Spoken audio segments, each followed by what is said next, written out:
Hello and welcome to today's Webisode. It's great to have you with us, and it's great to also have Miriam here with us. Thanks. Happy to be here. Yes, and today we're going to be discussing Sunday's topic, which our mother of the house, Xhafer, brought, which was called The Lord Who Provides, Jehovah Jireh. Isn't that a good topic? So good. And so her first point was around 1 Peter 2, verse 9 to 10, which says, "But you are a chosen people, a royal priesthood, a holy nation, God's special possession, that you may declare the praises of him who called you out of the darkness into his wonderful light." Wow. So a special possession. Wow, that's full, isn't it? Yeah. Like we could take every part of that and just share around each of those, and we'd, take up the whole day. Yeah. But where it says special possession, we, when we become saved, we're a new creature, we're a new creation. And I was thinking about this last night, how we're not this old person with new clothes on.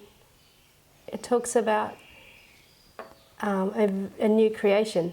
New. Total Old things new. have gone and the new has come. Rehaul. Yeah. So Yeah. and it's special, So her point being, you are important to God, already gives you let's do this. I'm already special. I know that I can receive. And your past is gone. Yeah. You're a new creation. Yeah. And that's really good. and we're his children. We become his children. Yeah. So straight away, the ultimate things of the Father's heart are for his children. Yeah. As a parent, you'd want to provide for the best, don't you? Yeah, that's right. Yeah, you love, blessing your children. And So you're basically set up for a blessing just from that scripture. yeah, A chosen generation, his special possession already positions you to be blessed, doesn't it? yeah. Yeah. And he loves everyone, but when you've accepted Jesus, you receive favor from the Lord, Amen. as Vicky was saying on Sunday. Her second point was called "Don't Give Up on the Brink of a Miracle." Yep. And she was sharing around Abraham and Sarah in Genesis 22, and how God had promised something to them, promised Abraham that they would have a child, Yeah. and and where God guides, he'll provide, Yeah. And so they were promised a child, and it was maybe taking, in their eyes, a little bit too long, So she was sharing around, we got to trust God with the process. We got to trust God to, this is what I got out of it anyway. If God says he's going to do it and he's going to provide, he already has the plan. Yeah. He already has the time. He already has the exact way. The place. So it is about, God said I could have it, and I've got it. We call those things that are not as though they are. We expect it, but, and in particular, timing can be, for me, a big thing, you said I could have it, where is it? Yeah. But we got to, if God's going to provide, then we have to trust him that he knows what he's doing. Yeah. Otherwise we'll be discouraged. Exactly. And so she talked around where they ran ahead of God and said, let's help you with that. We got this idea, which we think is really good. Yeah. So then Sarah went and got Hagar to have a child with Abraham.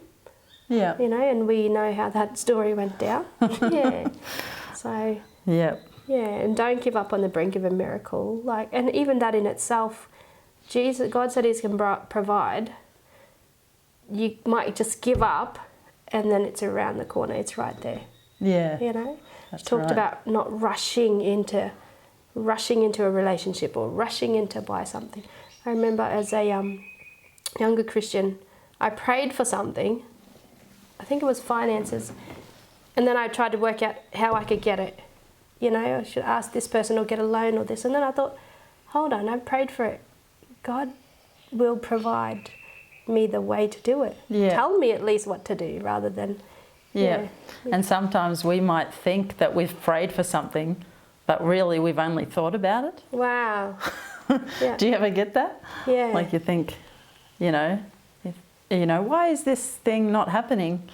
And then you're like, well, I've deeply thought about it, but have I really prayed about it? And then you realise, well, God will provide if I ask Him. Yeah. And so she was saying, don't walk behind God and don't walk ahead of God. Because He has the perfect plan at the right time. Yeah. Doesn't He? That's it. I like the scripture that says in Genesis 12:1, now go from your country, speaking to Abraham, from your family and from your father's house, and to the land that I will show you. So God's not revealing what he has to do exactly. Yeah. But He's looking at Abraham's faith to see, is he going to trust me? Right. If where I'm going to show you to go. God doesn't always tell us the exact details, or He doesn't often tell us very many details of what He wants us to do exactly, but He's saying, just get will you started. believe me? Yeah. Like, will you go if I will show you? Yeah, that's good. That reminds me of that scripture about light unto my feet and a lamp unto my path, or the other way around. Light into my... So like it's a lamp unto my feet and a light unto my path. Yes. Like the lamp, it's I always think about this, how it's not like football field light where you can go, like we're going over there.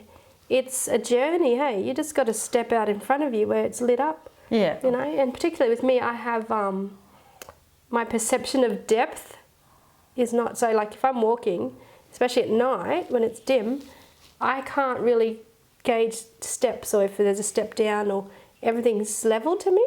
I really have to be careful and walk along, and so I need light. Yeah. I need it to be very lit but that's that light onto our path. We only need to know the next step and the next step. Yeah, that's and the right. next step, It only gives you the step. Yeah. It doesn't give you the whole path. True. At once. And so often we're like, well, where you want us to go? But how are we going to do that? But where's that going to come from, Yeah. So, yeah. That's right. So is it fair to say that God will allow some circumstances to take place to test our faith? To see, are we really trusting Him? Right. In anything? Yeah. Like, are we going to step out in faith not knowing the end result yet? Hey.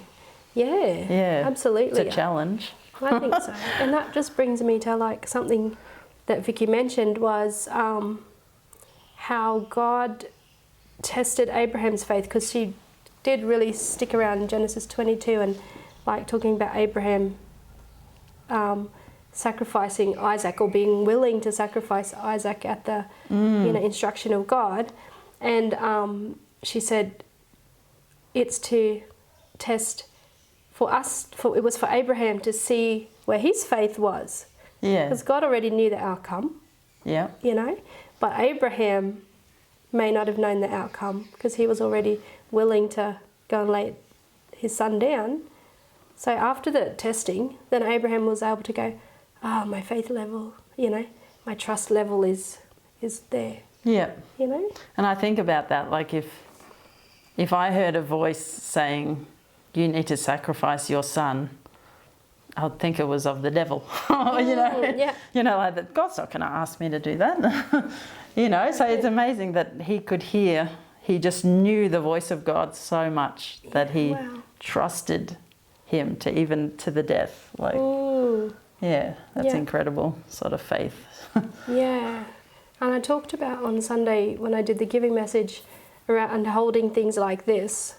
So if God puts it in, God can take it out, of your hand. Whereas if you hold it like this, God can't take it out, but he also said there's no room to put anything else in. Yeah, that's right. So that what you just said then just gave me that picture of him even holding his only son like that.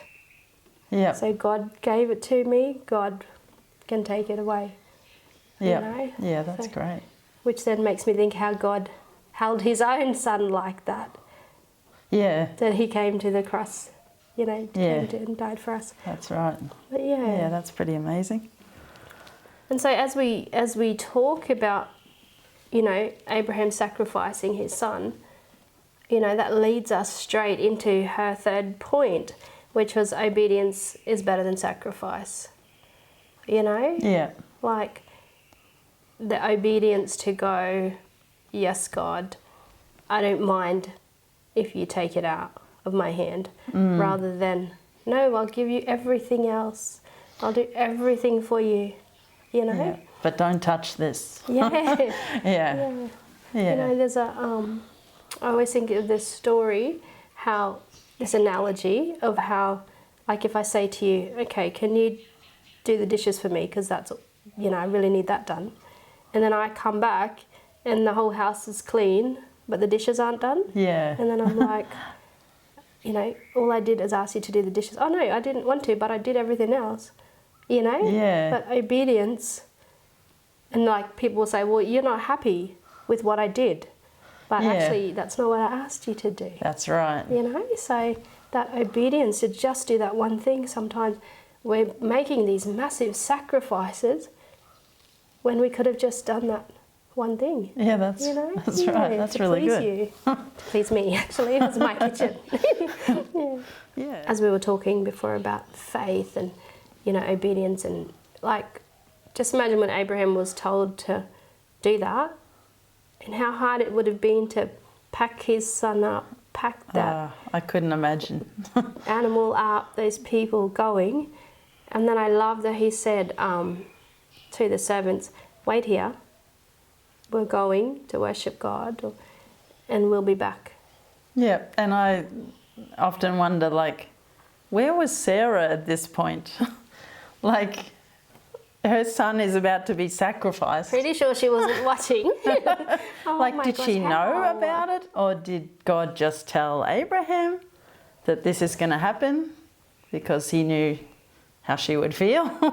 You know? Like, yeah, Somebody would have been getting sacrificed. But Yeah. It would not have been her son. She knew, I think. No. But yeah, you know, like you said, we will be back. Meaning me and my son. Yeah. You know? Yeah, that's like, right. That's We. He's showing his faith right there. Yeah. And I love how God, like, he got up there and, you know, got right to that point where he's just about ready to finish the job. And then God didn't go, okay, I've tested you, go back. He actually did want the sacrifice, and he provided the lamb, That's right. you know? So just to bring this to a close, the points were point 1, you are important to God. Point 2 was don't give up on the brink of a miracle. And point 3 was obedience is better than sacrifice. So thank you for joining us today. And that actually concludes our series on the names of God. It's been excellent, hasn't It's it? been great. Yeah. Yeah, so thank you so much for being with us. And thank you, Miriam, You're for your welcome. time. Thank you. And we will see you guys next time. God bless. Bye. Bye.